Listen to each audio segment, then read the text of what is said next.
ગોંડલના રીબડાનો ચકચારી કેસ આજથી થોડાક દિવસ પહેલા રીબડાના અમિત ખૂટ નામના યુવાને જીવન ટૂંકાવ્યું હતું અને આ ઘટનામાં એક સુસાઇડ નોટ મળી આવી હતી। આ સુસાઇડ નોટમાં અનિરુદ્ધસિંહ જાડેજા, રાજદીપસિંહ રીબડા અને બે યુવતીઓના નામ સામે આવ્યા હતા અને બાબતે ગોંડલ તાલુકા પોલીસ સ્ટેશન ખાતે ફરિયાદ પણ નોંધાઈ હતી।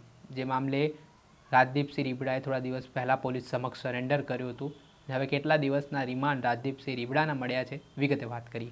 વૈષ્ણવજન તો તેને કહીએ જે પીડ પરાઈ જાનાને રે।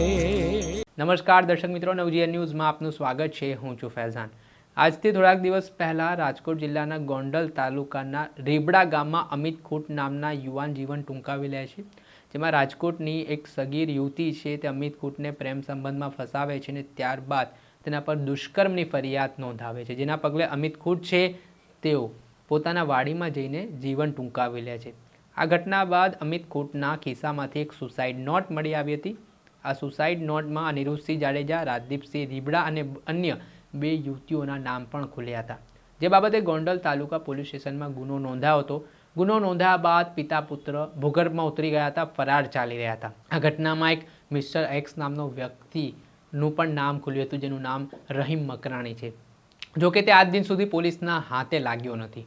ત્યારે આ ઘટનાના પગલે રાજદીપસિંહ રીબડા ઘણા સમયથી ફરાર ચાલી રહ્યો હતો અને તેણે આ બાબતે પહેલાં આગોતરા જામીન સેશન કોર્ટમાં મૂક્યા, જ્યાં સેશન કોર્ટે તેના જામીન ફગાવતા ગુજરાત હાઈકોર્ટમાં તેણે આ કેસમાં આગોતરા જામીન મૂક્યા હતા, જ્યાં ગુજરાત હાઈકોર્ટે પણ તેના આગોતરા જામીન ફગાવતા સુપ્રીમ કોર્ટમાં તેણે આગોતરા જામીન મૂક્યા અને ત્યાંથી પણ તેને કોઈ રાહત ના મળીને અંતે હવે રાજદીપસિંહ રીબડાએ થોડા દિવસ પહેલાં ગોંડલ તાલુકા પોલીસ સ્ટેશન ખાતે સરેન્ડર કર્યું હતું। ત્યારબાદ પોલીસે આરોપીની ધરપકડ કરી અને ધરપકડ કર્યા બાદ જજના જે બંગલે છે ત્યાં આરોપી રાજદીપસિંહ રીબડાને લઈ જવામાં આવ્યો।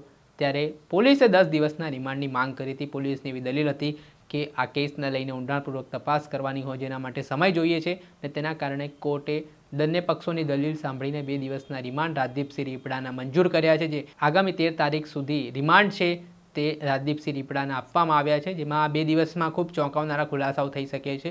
અમિત ખૂટ જે ચકચારી પ્રકરણ છે તે મામલે શું ખુલાસાઓ થાય છે, રાજદીપસિંહ રીબડા મિસ્ટર એક્સ વિશે શું ખુલાસો કરે છે અને શું સમગ્ર મામલો આગામી દિવસોમાં સામે આવે છે તે જોવું રહ્યું। દર્શક મિત્રો, આવા જ નવા વિડીયો સાથે આપણે માહિતગાર કરતા રહીશું, એટલે નવજીવન ન્યૂઝ જોતા રહો।